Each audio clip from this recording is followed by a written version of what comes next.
Okay, shalom, shalom. Uh, we're back.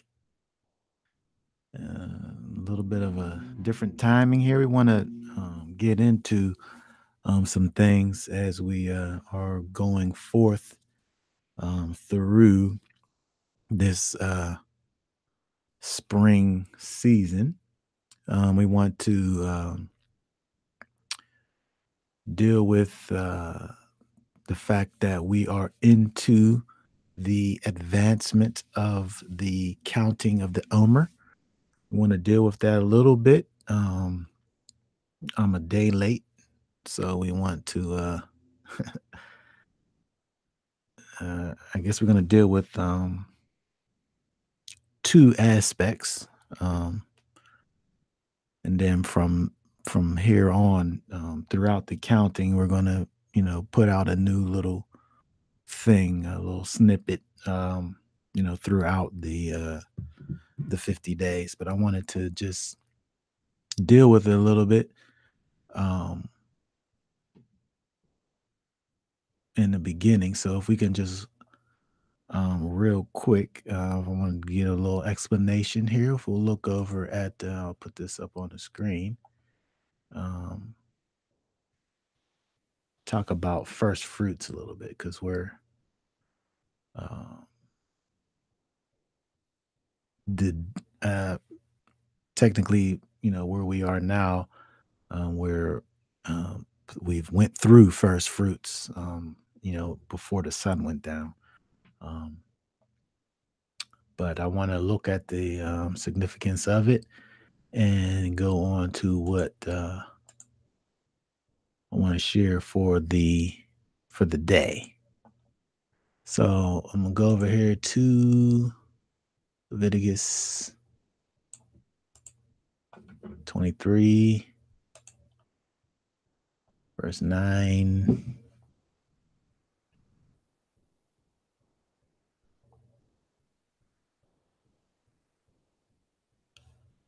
through 17. I'll read. It says, and Yahweh spoke unto Moses, saying, speak unto the children of Israel and say unto them, oh, wait a second, I just changed versions here. And say unto them, when you come into the land which I give you, and shall reap its harvest, then you shall bring a sheaf of the first fruits of your harvest to the priest, and he shall wave the sheaf before Yahweh for your acceptance. On the morrow after the Sabbath, the priest wave it. And on the day when you wave the sheaf, you shall prepare a male lamb, a year old, a perfect one, as a burnt offering to Yahweh. And its grain offering, 2/10 of an ephah of fine flour mixed with oil, an offering made by fire to Yahweh, a sweet fragrance, and its drink offering, 1/4 of a hin of wine. And you do not eat bread or roasted grain or fresh grain until the same day that you have brought an offering to your Elohim, a law forever throughout your generations in all your dwellings.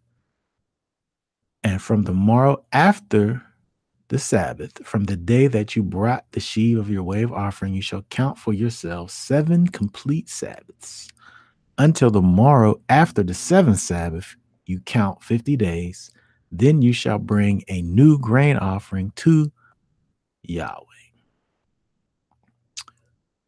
Bring from your dwellings for a wave offering 2 loaves of bread of 2/10 and an ephah of fine flour.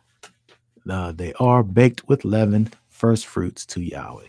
Okay, so first of all, dealing with the first fruits. The first fruits, the sheaf of the first fruits, is dealing with the barley, right? You took of in this month of Aviv, you would look and you would find the barley, and you would take the first fruits of that barley, and you would bring a sheaf, an omer of the first fruits to your harvest, um, to the priest. and the priest would take that barley offering and wave it as a wave offering. So on the morrow after the Sabbath, and this is in regards to um, the Sabbath that's connected to unleavened bread, which would have been for us, um, last Shabbat that just passed, the day before yesterday, um, on the morrow after, which would be the day after the Sabbath, which was, the first day of the week, which began on, uh, you know, according to the Gregorian calendar, uh, Saturday evening was the morrow after the Sabbath. So on that day, they would bring the wave sheaf offering. So from that day, if we look at from that day, verse 15, we look right here.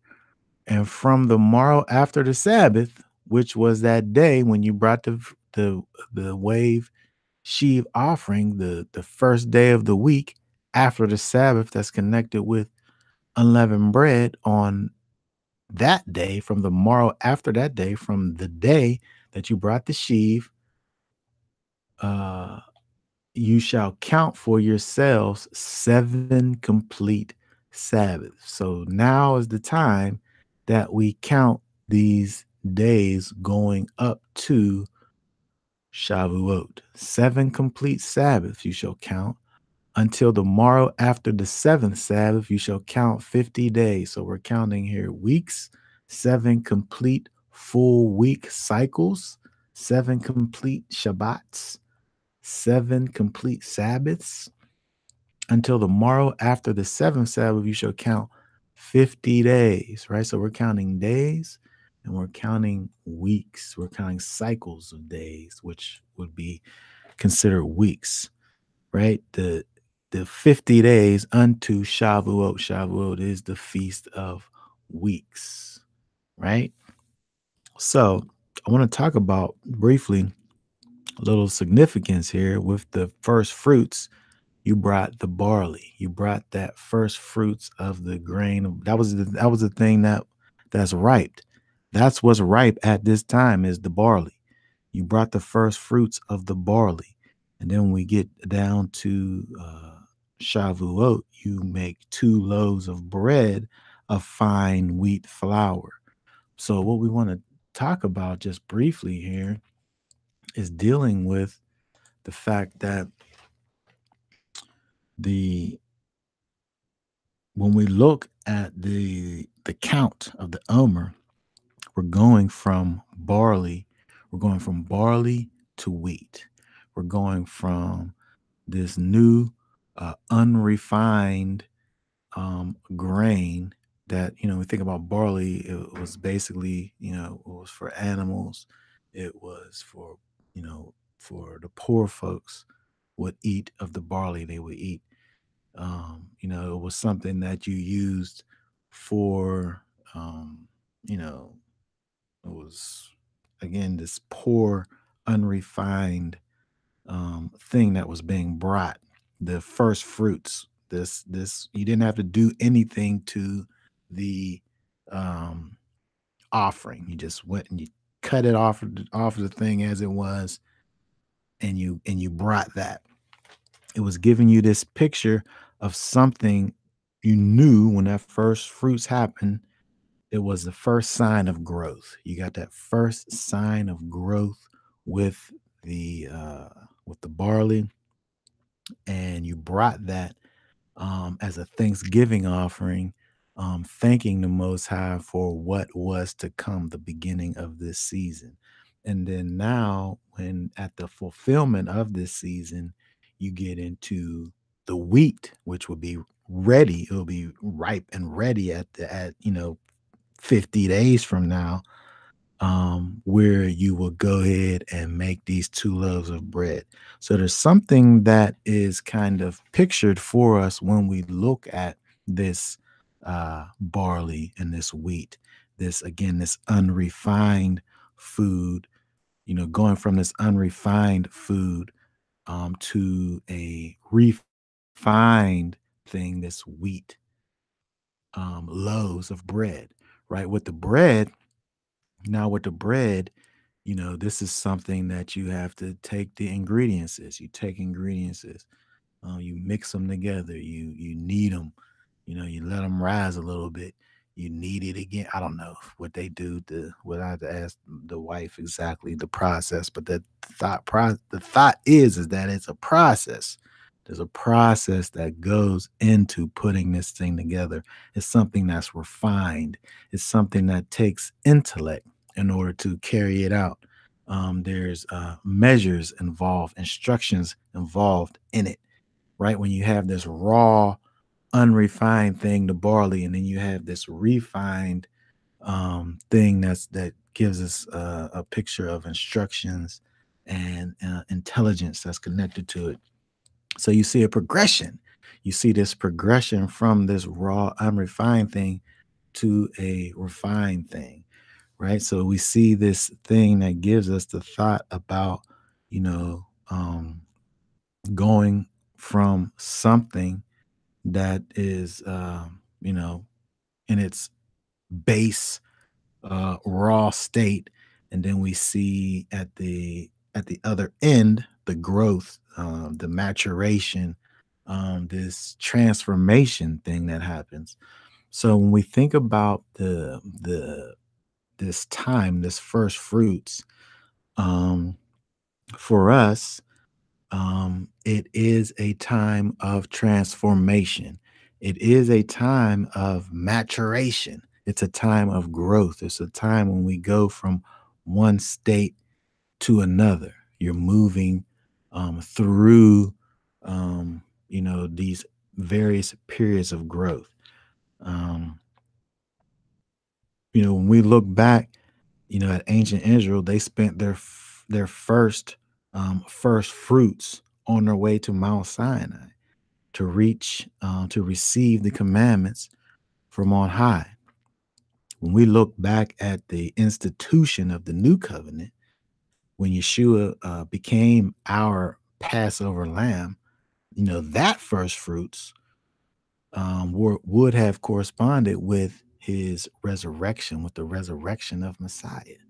Right. And then if we look forward to the event that Yeshua spoke to his disciples about the most on that last night, before he died for us, he spoke to them about the coming of the Ruach HaKodesh. So, we understanding what the new covenant is in terms of the Ruach coming and living on the inside of us and causing us to walk in the law, statutes, and commandments of the Most High. We understand that the new covenant being the fulfillment of what we saw with the old covenant. We see what happened at Mount Sinai, what Mount Sinai pictured for us. We see the fulfillment of that with Yeshua in regards to the Ruach dwelling on the inside of us.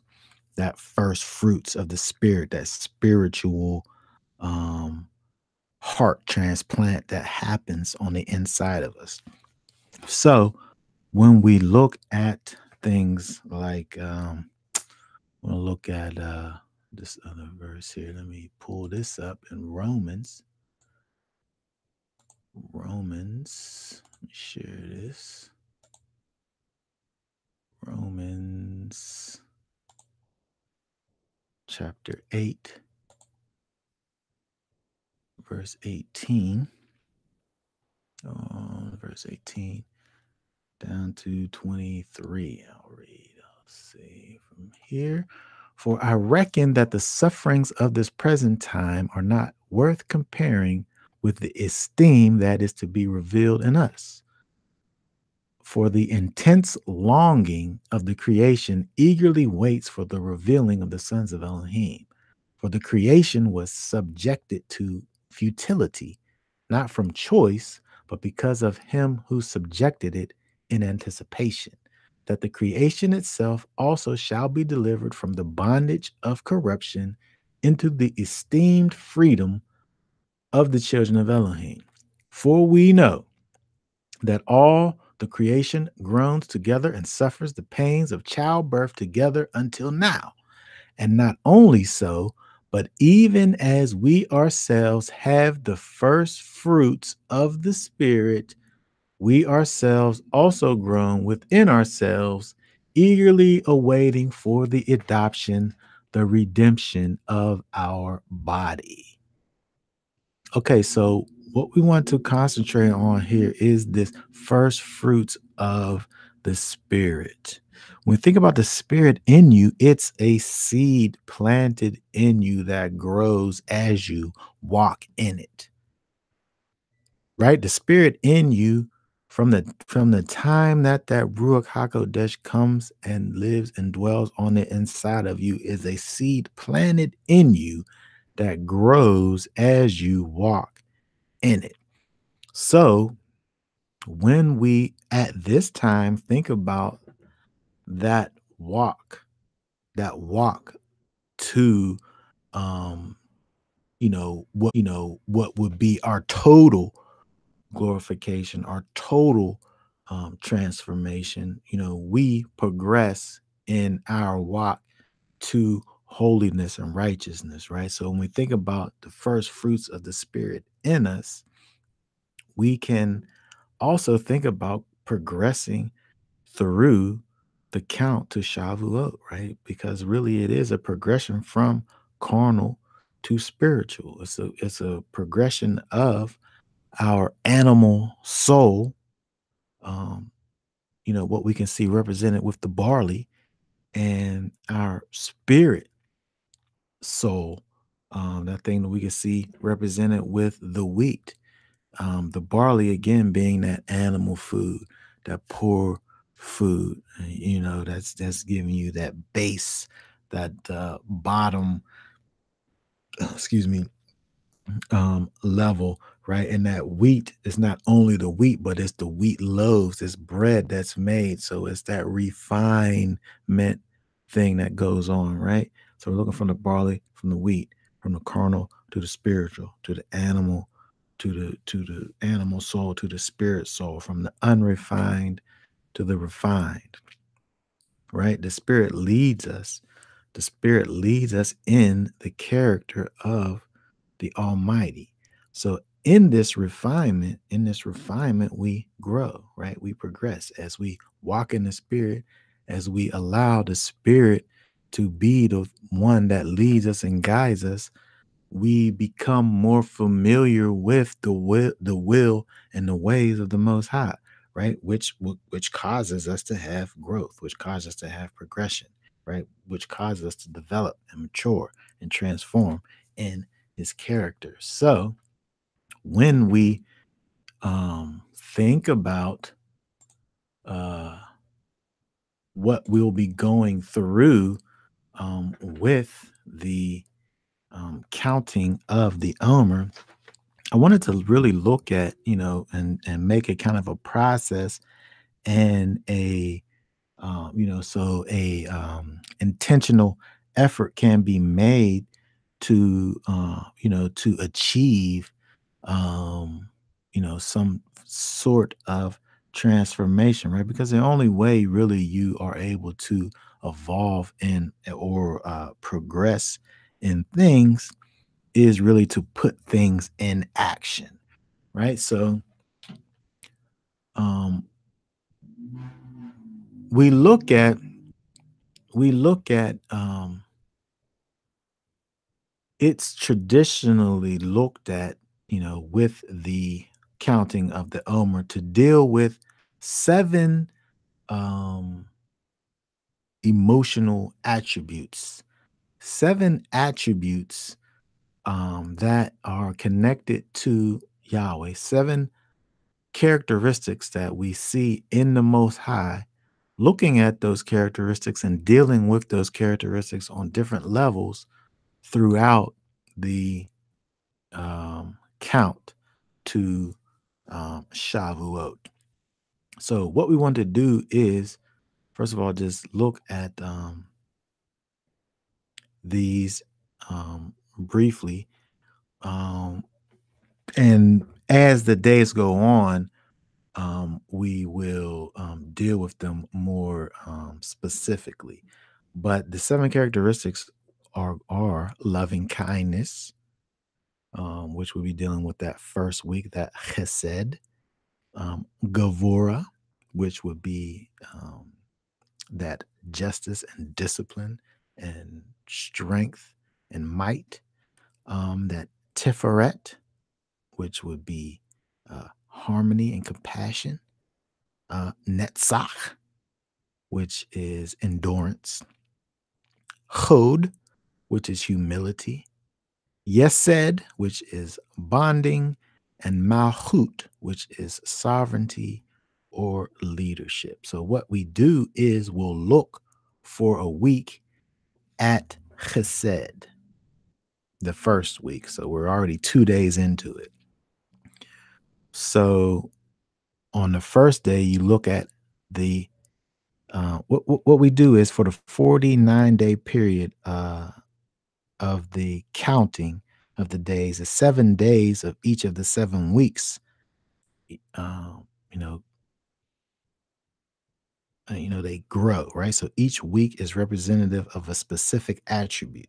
Each week is represented as a specific attribute, and each day within that week is represented by an aspect of that attribute. So you'll have this week, it would be loving kindness. And then all of the seven other attributes connected with loving kindness as the days go on. So the first day would be loving kindness of loving kindness. The second day would be the Gavora of loving kindness. The second day would be the Teferet of loving kindness, and so on and so forth. So again, I'll explain more as the days go by, but I really just want to deal with each day and kind of go through it as we progress. So we'll have a double whammy, I guess, today, since we started the day late with um today. So we're dealing with loving kindness of loving kindness, loving kindness of loving kindness. When we think about the word chesed, we think here, I can just pull it up right here. Let's see. Let me find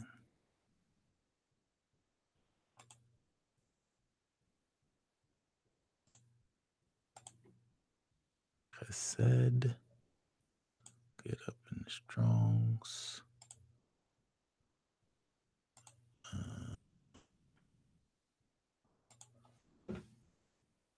Chesed. Chesed. Here we are. Kindness.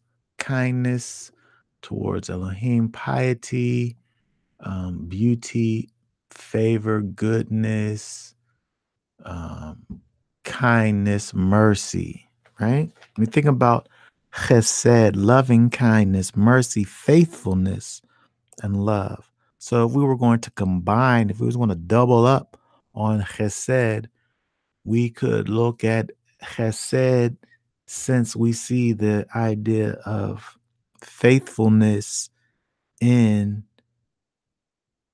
loving kindness. What about the faithfulness or having faithfulness in loving kindness? In other words, um, uh, being faithfully, being faithfully, um, faithfully exhibiting, I should say, loving kindness, faithfully exhibiting loving kindness, right? So, who's ever following along with what we're doing, we can probably double up for tomorrow, because tomorrow is actually Gavora of loving kindness. But we'll first of all deal with the concept of faithfully um, walking in loving kindness, being mindful of uh, being exhibiting mercy, being faithful in the idea of exhibiting goodness, right? Sometimes, we allow situations and circumstances to kind of dictate, what our actions are. But if you're intentional about the things that you want to do, it helps in causing you to, achieve, right, a certain goal, right? If you're intentionally thinking about it, right? So what would happen if you decided for a day that you were going to faithfully exhibit loving kindness? I think I want to challenge you to actually do that and see, right? But not only that, because of the fact that I started a day late, but for today, right? Not only are you, I'm saying today, I'm saying starting with evening and going into the day part.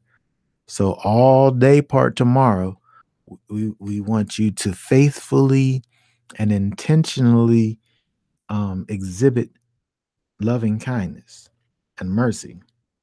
But not only that, But not only that, I guess we would be intensifying it when we go and we say that the day is uh Gavora, the Gavora of loving kindness, which is, let's see what that is. It's 1, 3, 6, 9.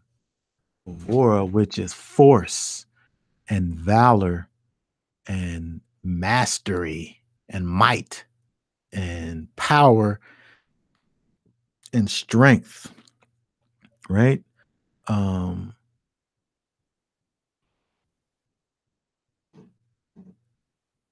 think about the idea of being forcefully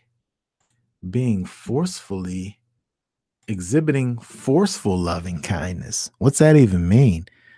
Uh if I'm doing something mightily, if I'm doing something with mastery, with force, as if to say there's nothing that you can do to stop me from doing what I'm doing if I'm forcefully doing something, right? If I'm forcefully doing something, if I'm doing something on the strength, right? It's going to be extremely hard for you to prevent me from getting across and doing that thing which I'm trying to do. And in this case, I'm saying chesed, or loving kindness, right? So what we want to do, what we want to set as a goal for the second day of the Omer count, is to uh, walk in loving kindness with force, with mastery, with might, with power, on the strength, right? Let your loving kindness be on the strength, right? Somebody's going to come and they're going to try to deal with you a certain kind of way, right? But if you're thinking about dealing with that person with mercy on the strength, uh, it's going to be hard for them to get their way, right? And again, it don't got nothing to do with that person and what they trying to do, because what we're dealing with is that progression unto Shavuot, right? That transformation that's taking us from our carnal mind to that spiritual mind. Okay? Right. So again, we're going to continue through the days, counting the Omer as we're going through, giving, who's ever out there listening, little uh encouraging points of reference to continue on in your walk as we go towards and through these 50 days towards Shavuot, right? This time is about spiritual progression, right? So again, as this day goes on, into the day portion of this day, go through the day um, with that loving kindness, but not only just loving kindness, but loving kindness with mastery, loving kindness with power and strength, um, and see what happens. And maybe something good happens. You want to think about, maybe something good happens. Drop it down in the comments, right? And share this with people, and we can we'll go from there, right? So go ahead and if you hear this, if you see about this, you know, share it to your buddies and your friends and your sisters and your brothers, so that we can be an encouragement and a light to those that are walking in this way, and also to those who are not yet walking in this way, so that we can fulfill the overall goal that we all have, which is bringing this fulfilling um, the doing on earth as it is in heaven, as Yeshua said. Okay, so I'm going to go ahead and stop this right here. And tomorrow we will be back with our next addition to the counting of the Omer. Okay? All right, shalom.